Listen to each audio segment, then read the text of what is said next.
we're a very third world country and mentality and culture. So to see you doing what you were doing, it was like, that's who I want to work with. That's who I would be honored to work with. That's who I know can see me and help me. Because I've worked with other coaches. I've worked with other coaches, but nobody has ever been able to push me and expose me from a place where you knew I needed to be pushed and exposed.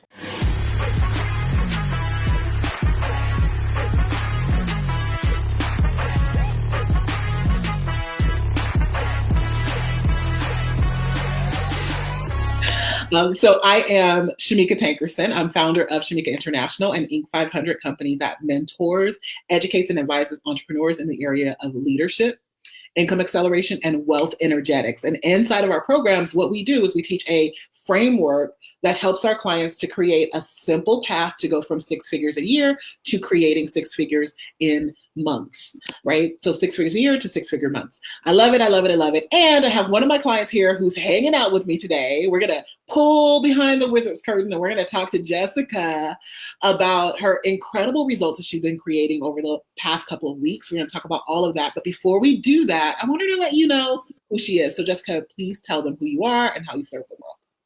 So I am Jessica. I run Jessica J Dating. I'm a dating coach for men. I started out as a marriage and family therapist, and I was actually blogging about like my dating life on the side. It was like I don't know, it's how I like coped, because yeah, being a therapist is tough stuff. But I was single for the first time, and I really loved to write. So I was blogging about my sex and dating life in LA as a 20-year-old. And I got picked up by this instructional porn company. And they were like, we love your writing. Can you pretend to be Shauna Lene and write sex and dating advice? I was like, oh my God. So I was like this little brown girl geeking out in the corner, writing like the tantalizing tongue twister. But like, I just saw how much money these men were making off of my emails. And, I saw men writing in talking about, oh my God, your dating advice changed my life. Your sex advice like helped me and my wife. And I was like, damn, I think I got a good enough face. Like, I don't want to do porn, but I would love to like give back and help men.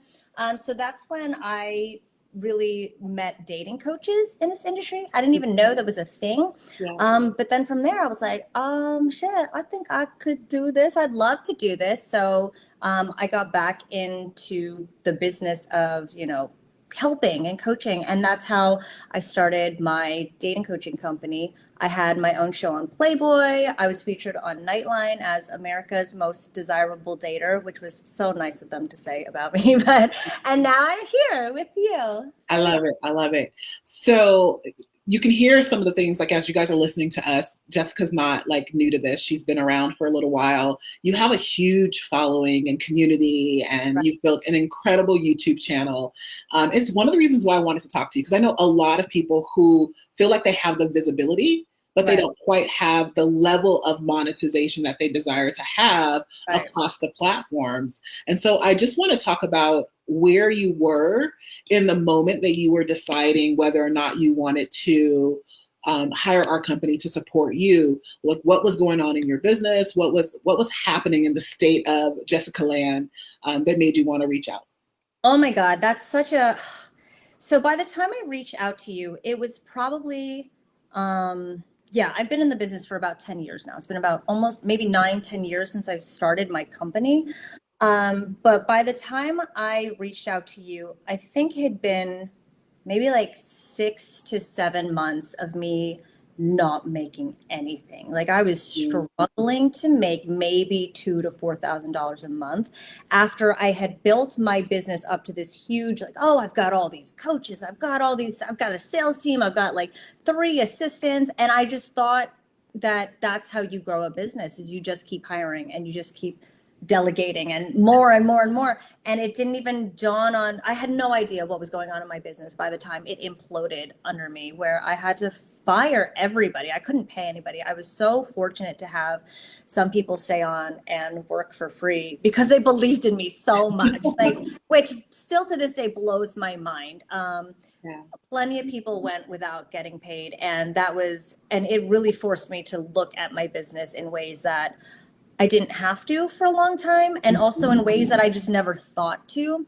So by the time I was left with nothing, I was really busting my ass I was coaching again. I hadn't coached in a long time. I was looking at my financials, which I like never wanted to do. And I was really looking at what I wanted to put out to the world that I wasn't already. Yeah. So again, yeah, it had been like me just, okay, I don't know. I don't think I'm going to go under, but I have to coach. Okay, now I'm losing my sales team. So I think I have to make sales. I've never done a sales call. Like, I think the last sales call I did was like when I was trying to sell life insurance door to door. And I was like, I don't think this is the life for me.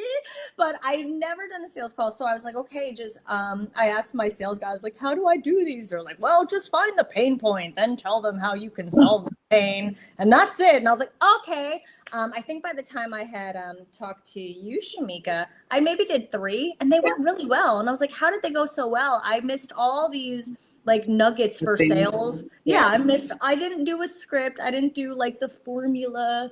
So I was like, okay, I think I've got it. I think I'm okay. I'm still, coaching. I'm coaching okay. I'm still putting out content. People are still loving it. People are still applying to work with me.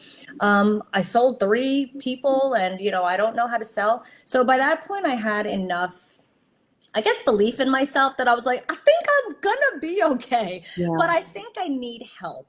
Because when I met Shameca, when I met you, it was a year ago where you couldn't get me to ask for help. I was so ashamed to do something like that. I was, to me, I didn't want to have to say to somebody, hey, I don't know what I'm doing. And I genuinely felt like I had no idea what I was doing for a long time. So that's one of the things I told you is that I wanted to tell your story because I think it would help so many people. Because your story is a repetitive pattern that I see all the time. Really? Business grows, you hire all the people, and it's so much, it just implodes because it doesn't have the foundation, right? Yes, absolutely. There was no foundation. It was a house of cards. I was genuinely just building and building and building, and I wasn't even looking at what my team was doing. I wasn't looking at anything. I remember screaming at people like at least once or twice a week, figure it out, just figure it out. And I'm so ashamed that I said things like that because I don't even know what was going on in my business. So by the time, I met you last year and I heard you talk and I remember thinking to myself like, oh my God, she's so amazing. I can never work with her.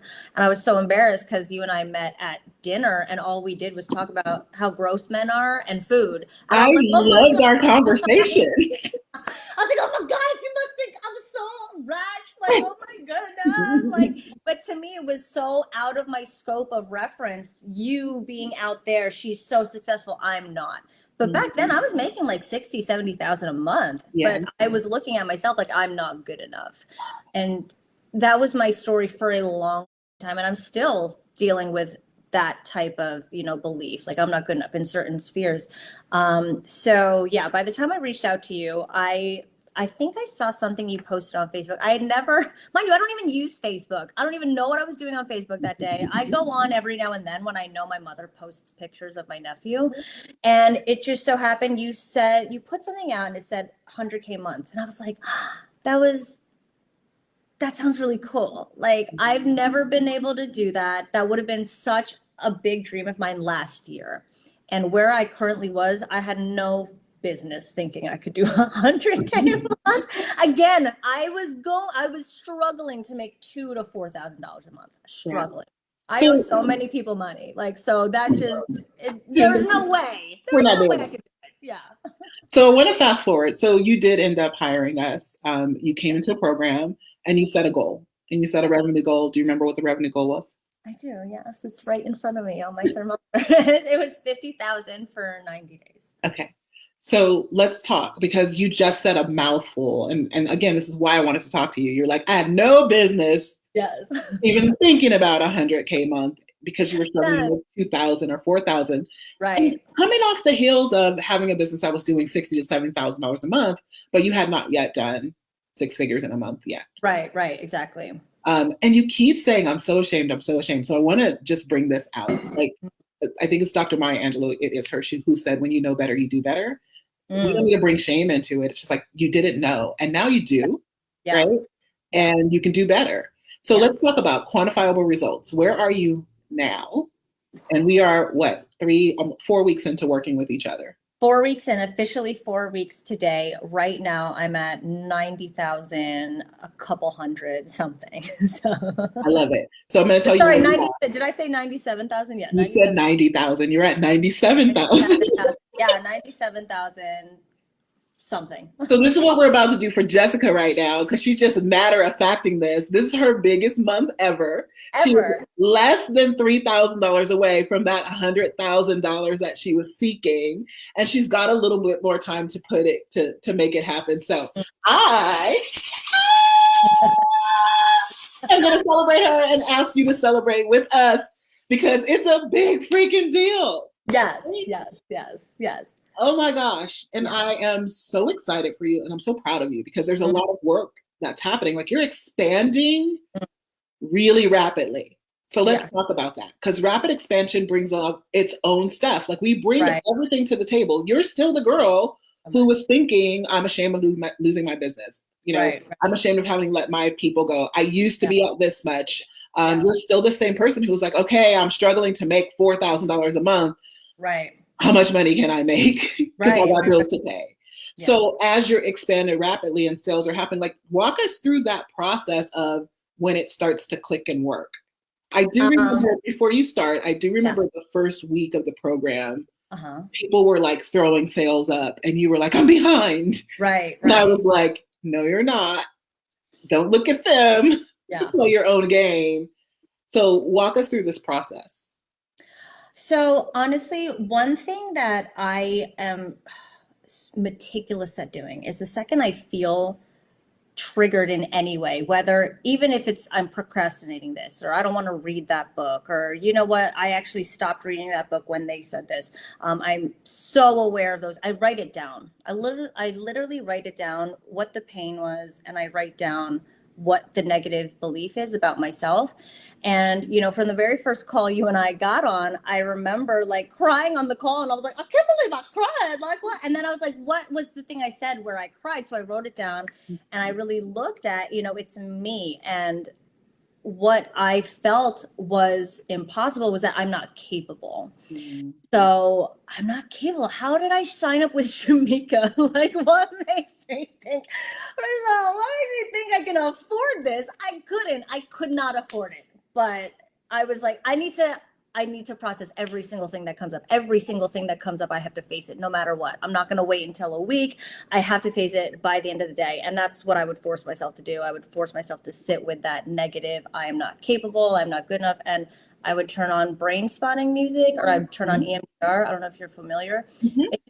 And it would just unlock everything. So I remember that first week, and I got on the call, and I was so ashamed, thinking that, like, I don't belong here. Like, these women are so powerful, beautiful, like confident looking women, and I'm this little girl. And I remember like the first check-in where you had to say how much you made, and I was like, oh, I was hoping that nobody else made anything. And it makes me sad to think that I was kind of cheering for somebody to also be where I was at zero. So again, just me being very aware of that. Like, Jessica, you were cheering for somebody else to be like where you were. Because again, it was like, I didn't want to get left out. So it was now it's a group thing. Like, I don't want to get left out. Like, I don't want to and so then I feel like that's where it started to unlock me really facing these things that, okay, like, no, I'm going to cheer for everybody. And then you were like, okay, everybody post how much money you make. And I was like, I can't do that. Why? Because when you celebrate it, you know, people don't like you. So that was another thing. You make too much money, people don't like you. I come from I have a third world background where you just don't do that. Your money is everybody's money. So if you have a lot of money, it means you're not helping your mom, your dad, your cousins. It's just you're being selfish. So I really had to look at every single time I didn't want to do what you told us to do, or anytime I was uncomfortable. And I remember when you announced the first contest, the first thought I had was, I better not win. And it was, okay, whoever makes the most sales gets this mug. And my first thought was, I better not win. And it was that concept of, I don't want anybody to get mad at me for winning. I don't want anybody to be upset that I beat them. So again, it became another one of those things where I don't want to feel left out. Like I just want to be where everybody else is. I don't want to stand out in any way. When you stand out, that leaves you open for, ridicule or pain. It leaves you vulnerable. So again, with every single pain I found against what you were pushing us to do, I faced it. I didn't wait to look at it for a week or 2 days. I faced it that night. Like I would not go to bed without looking at this stuff or processing this stuff. And it's like with everything that I like unlocked, it's like, yeah, it's kind of, I just picture myself, my arms just opening wider and wider to just receive more and more and more. And that's that. I feel like that's the process that's been happening since I started with you. So beautiful. We talk about money stuff a lot, and I'll do money exercises like in my free content. And a lot of times people will tell me, I don't have any money issues. And it's not really the issues with the money, right? Right. It's societal and cultural norms that have been encoded in us or that have been passed down. And most are undercurrents. We're not really consciously aware of them. We just know that they exist. Right. And because of that, knowing that they exist, they cause us to behave in a certain way that actually keeps us playing small. Right.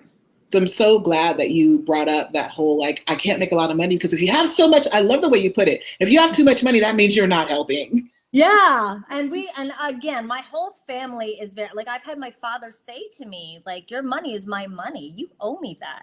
And I'm just like, but you go to the casino every day and you never win. I don't think I want to give you my hard-earned money. Like, and it's there's so much resentment and animosity in our culture against people who don't give back. People who have too much compared to everybody else. Like, that's how my family thinks. Like, your money's our money. That's cute. That's not yours. That's our money.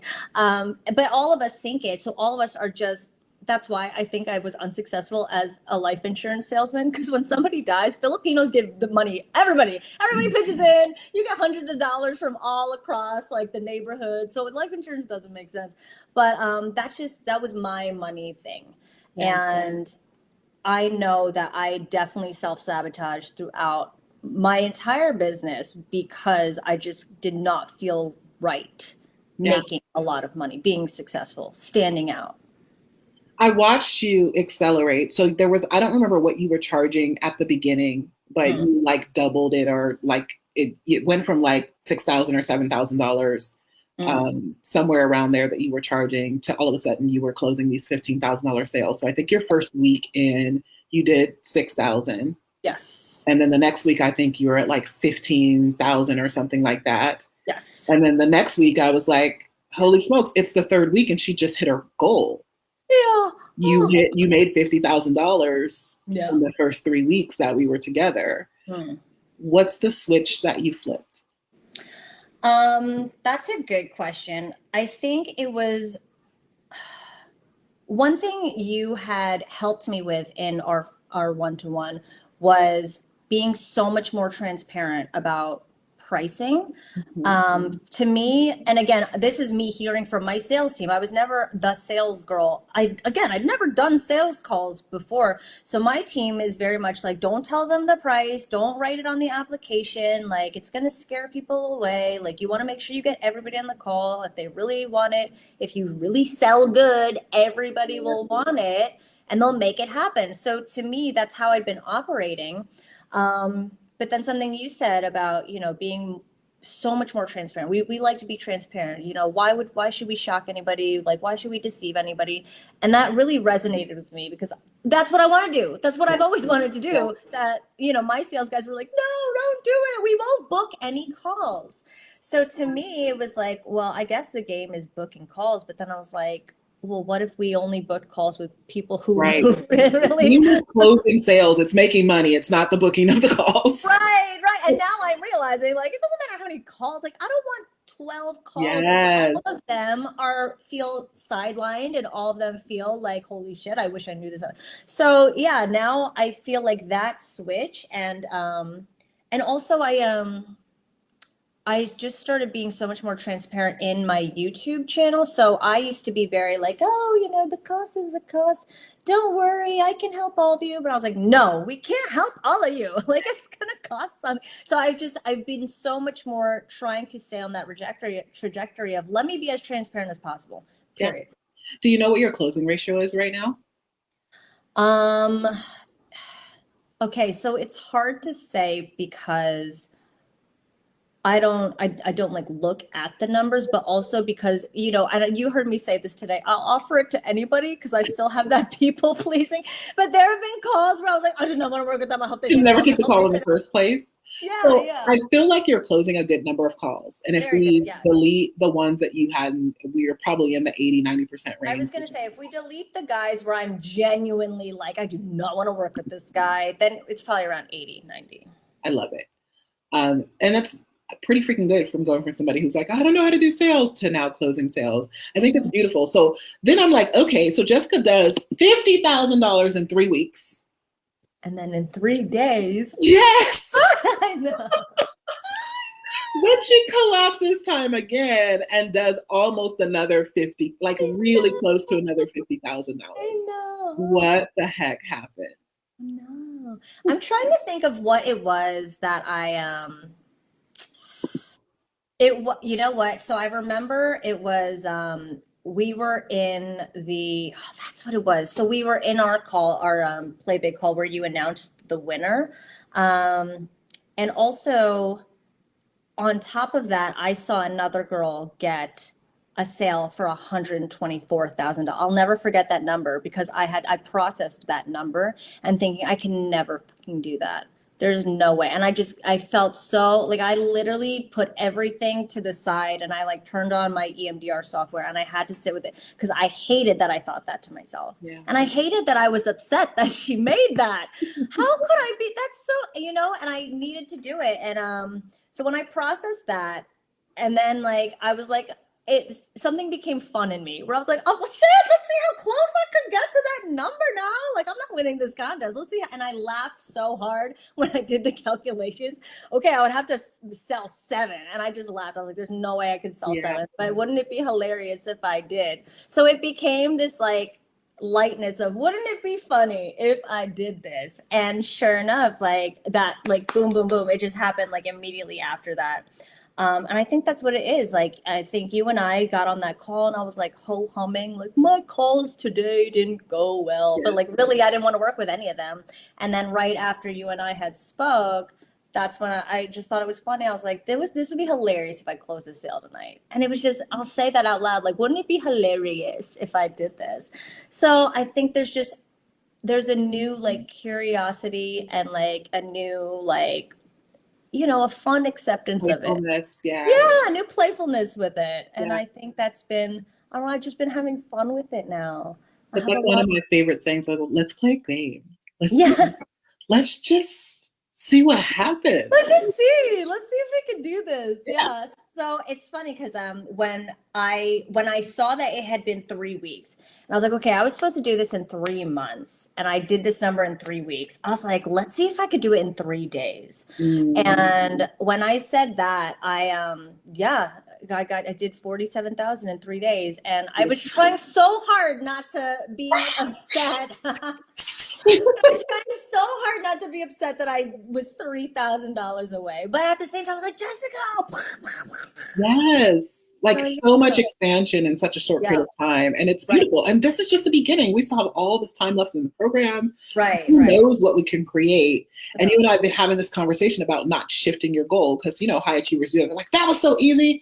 I'm going to triple my goal. It's going to be 200,000 because you want to keep the same rate. And I'm like, no, give yourself the gift of winning. Give yourself the gift of being an overflow and accelerated overflow where you're like, I hit my goal. Not only did I hit my goal, I smashed it because at the beginning of the game, you weren't certain that you were going to create 50,000 in 90 days. Absolutely not. Let alone doing it in 3 weeks. Absolutely not. And the only reason I didn't say a lower number was because I didn't want anybody in the group to perceive me as lower enough. So I think I was the last one. So everybody said their numbers, their intentions for the game. And I literally picked the average. I literally was like, okay, what's the one that looks like it's in the middle and everybody else that's the number. Yeah, that's how I chose. I didn't pick up on it. Usually I pick up on stuff like that. I didn't pick up on it at all. That's literally how I picked that number. Like none of my programs would equate to that total, but everybody's got like, oh, 23,000 or like 58,000. I was like, 50,000, that's the average. So yeah, that's literally how I picked my number. And again, it was one of those things. I think having that brevity to it as well, that sure, why not? Okay, let's try, like whatever. So I think that, I've always come from this place of I need to do it. And 50,000 was also such a, that used to be my minimum that I was making per month. But at the same time, I was also spending $50,000 a month. So I wasn't even making profits a year ago when I was making $50,000 to $70,000 a month. Now I'm like, I am very profitable. Yes. Based on where I'm at now. Yes. So I love how I'm making money now compared to last year, where last year, even at 70,000, I was like, I'm not making anything. Like I felt like I was struggling every day. Yeah. And profit's the name of the game. It's not just make money and close clients and get sales. Right. It's a profitable business where you can live and breathe and enjoy it. Right. Yeah. Yeah. I love that. Were there any, I know we talked about a few things, but were there any particular strategies or techniques that you learned so far that you feel have been very crucial in helping you to collapse time, achieve your goals more efficiently and faster? To helping me, you know what? One thing you put me on this book last year, Happy Pocket Full of Money. Mm-hmm. I read it again when we started, and I read the whole book last year. I read it again this year. I was like, I don't remember reading this. Magical, right? Why don't I remember I didn't remember any of it. And I was like, but that was the headspace I was in last year. Yep. Who knows what I took from it last year? I genuinely don't know. Mm-hmm. But there have just been, but reading it this year and seeing, and I wrote down the formula. I wish I had my phone on me. My phone's in the other room. I wrote down the formula, like, okay, like, because I'm very literal. Like I need steps, I need systems, I need structures, I need directions. So I wrote down, if I'm in need now, I will always be in need. Yes, so what will bring it to me faster? Like, okay, what brings it to me faster is the feeling of having it now.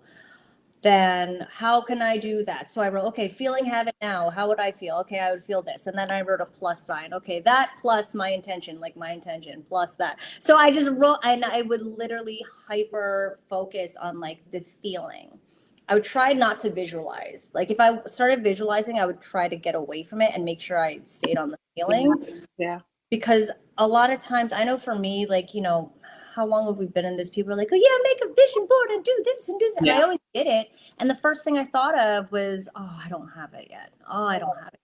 Mm-hmm. So vision boards really hurt my feelings throughout the years. Like, so I never, I don't know that I was always triggered by that stuff, but really understanding the feeling versus the having, that's what really changed it for me. And so I started writing out everything I could see that I had already. Like, okay, like I have this money in my bank account. It's $4, but fuck, that's $4.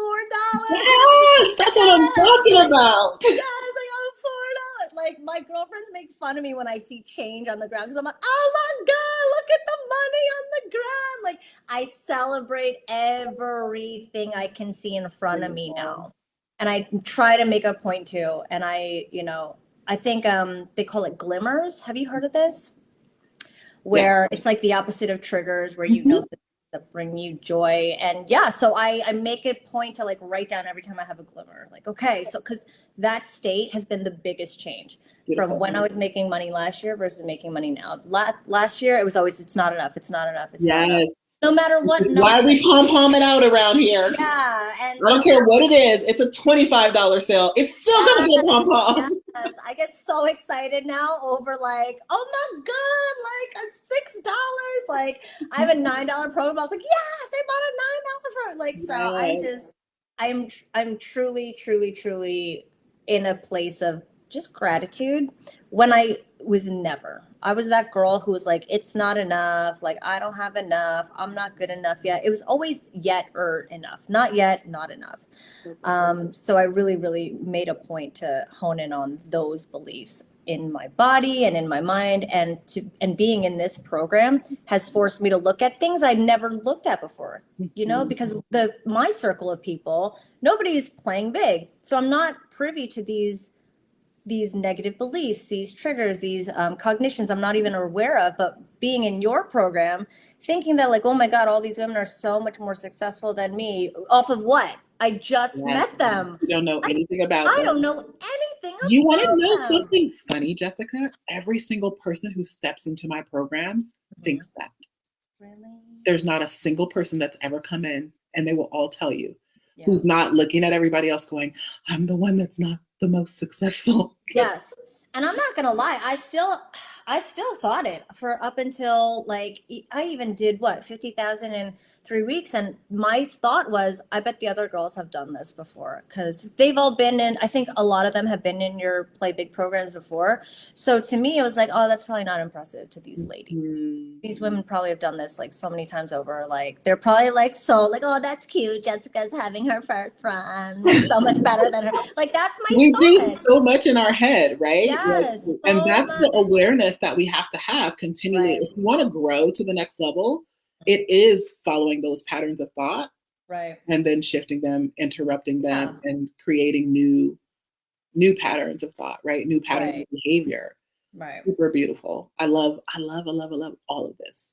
I have a couple of more questions for you, and then we're going to wrap. I think the next question I want to ask you is, there's so many other programs and people you could have chosen to work with. I mean, you're not new to this world, and I'm pretty sure you've invested in lots of other programs. Why did you choose to work with me specifically over all the other programs and choices that you had out there? Okay, so this is, yeah, when we met, we were at a mastermind event where everybody's a coach. Everybody's a business coach. And I knew I wanted to work with you based on that conversation we had, because you just kept it real. Like, I'm so used to going to those events and everybody's like, this is what I do and this is how I can help you, and I see it right there. And it's whether or not they're intending to, or they're just always, they're so passionate about what they do. It's like, okay, cool, that's what you do, cool. And like I feel like I knew you first before your business.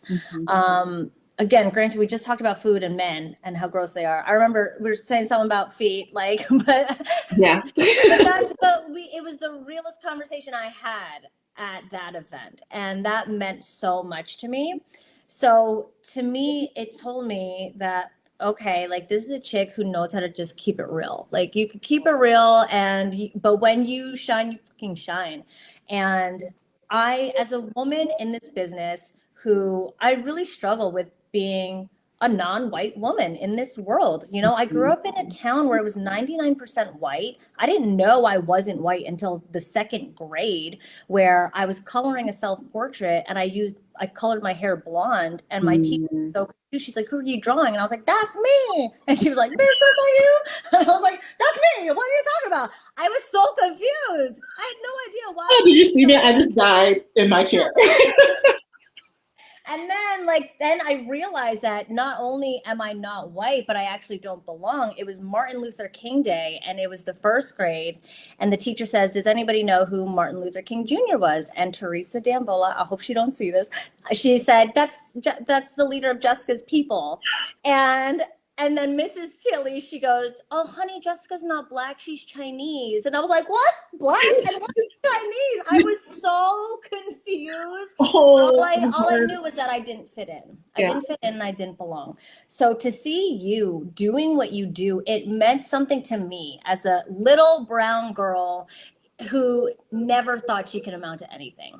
Who, we're a very third world country and mentality and culture. So to see you doing what you were doing, it was like, that's who I want to work with. That's who I would be honored to work with. That's who I know can see me and help me. Because I've worked with other coaches, but nobody has ever been able to push me and expose me from a place where you knew I needed to be pushed and exposed. Yeah. And I knew that from the second I saw you talk. So thank you. You're welcome. It's beautiful. I love it. You're making me crack up. I'm going to be teasing you about some of this for a long time. I was just thinking, I wanted to backtrack to our men are gross conversation because I want people to know, like, we're not man bashing. Right. The conversation is that I have boys, right? They're in their 20s now. But when my sons were born, there's things that boys do that women never think to do. And it's It's pretty gross. And Yeah. the conversation we were having is that they don't really grow out of that stuff. So, and y'all know it and we know it. So that's the conversation. Right. It wasn't like we hate men. It was like, do you know men who do this? Yes, I know men who do this. Oh my God, do men do this? So Yes. it's very, it was a place of not understanding. That's what it was. Exactly. So I wanted to be clear about that. You know, want to see no comments, no keyboard warriors, none of that stuff. Thank you for clarifying. I appreciate that. Okay, so last question, or not even a question. I just want you to kind of imagine that there's somebody watching this right now and they are looking for support. And maybe they are the person who, you know, hit $1 million or $700,000, or they had a great business and it's sort of started to implode on them. They're in a similar situation as you, and they're on the fence about who they want to work with, or booking a call to speak with me or somebody on my team about what our programs look like. What would you say to them? I would say to them that there's so many people out here that know how to run a business. There's so many people out here that know how to grow a business. And when it comes to working with you, Shameca, for you to have the self-awareness, and not even just the self-awareness, the accountability of yourself, that I feel like that's what gives you the ability to hold us accountable, because it's not just about the business. And mind you, the business stuff, I didn't even talk about the business stuff that you, I didn't even talk about that. It's not even just that, because that we can Google anywhere, right? You can Google, oh, how do I get more leads? Oh, how do I do a sales call? You can Google that anywhere, but it's who is going to look at you as the person you are in your particular business in this particular moment in time. And I feel like that is something I have never gotten before with anybody else, but you, and I see you do it with every single person and even though it is a group, you're still able to call to each of us without making it about, oh, this is a one-on-one session with me and you in the group right now. And I've been in those, but we all learn from it. And you just have an amazing way of doing that, of bringing out those things that are behind the scenes, because realistically anybody can help you, like, get numbers, book calls, do a sales call. But in terms of who are you in your business and who are you showing up as and not showing up as, I feel like that has been what you've given me. And I see you giving that to everybody in our group. And so, yeah, for anybody who did go through what I went through and everything imploded, Shameca will find out why, and she'll fix it in 3 weeks. Oh, wait a minute. In 3 weeks, she will give you results are typical. Shit. That's so funny. She'll do it in 3 weeks, just like me. I mean, I love what you just said. I feel like that's my gift, is being able to see the undercurrent and the behind the scenes. Yeah. That are manifesting in the real world that look like they pertain to something else, but it's literally a thread that we're pulling over here. And if we can get those threads pulled enough, we turn on your supernova effect, right? You become unstoppable. And that's where you are right now, my love. You are freaking unstoppable. It is so beautiful to watch you process, do your thing, and show up in your full power. I remember we were on our sales call, and I was making a statement. It might have even been the sales call, or it might have been your initial session with me, where I made a statement like if you were think about the best person in the world in the dating field, like how are they thinking? And you were like, I'm the best person in the world. And I was like, there she is. Yeah. Will the real Jessica please stand up? And you are standing powerfully right now, and it's a beautiful thing to watch. Thank you so much for sharing your story and really being open about the behind the scenes. I am so honored to guide you on this journey, and it is just the freaking beginning. Awesome. I'm so glad. I believe you. And I think, I remember you and I said this to you and you laughed so hard. I was like, oh, if you believe in me, and I've believed in me very timidly, I was like, well, 2 or 3 gathered in his name, then that's a win. So I remember thinking that, but I really truly believed it. I was like, oh, Shameca believes in me. Okay, then that's 2 of us. We've got this. That's 2 of us. I'm gonna kill it then. So I appreciate your belief in me more than anything as well. It's done amazing things on top of my subtle, timid belief in me for all these years. Yeah. So yeah. Well, you're anchoring it. You're anchoring it, and it's beautiful to watch. Thank you. All right, guys, thank you so much for hanging out with us. This has been fun and amazing, and I hope you gathered and got a lot out of this. Inspiration, the courage to try again, to do more, to be more for yourself. And Jessica, thanks again for sharing your story with us all. Thanks for having me. So happy to. All right, guys, bye. Thank you so much for watching my show, my channel. Here's what I want you to do. If you really love what you've been listening to, I want you to subscribe to my channel and leave me a comment. No, really, leave a comment, like right now. I'm not gonna stop talking until you leave a comment. Seriously.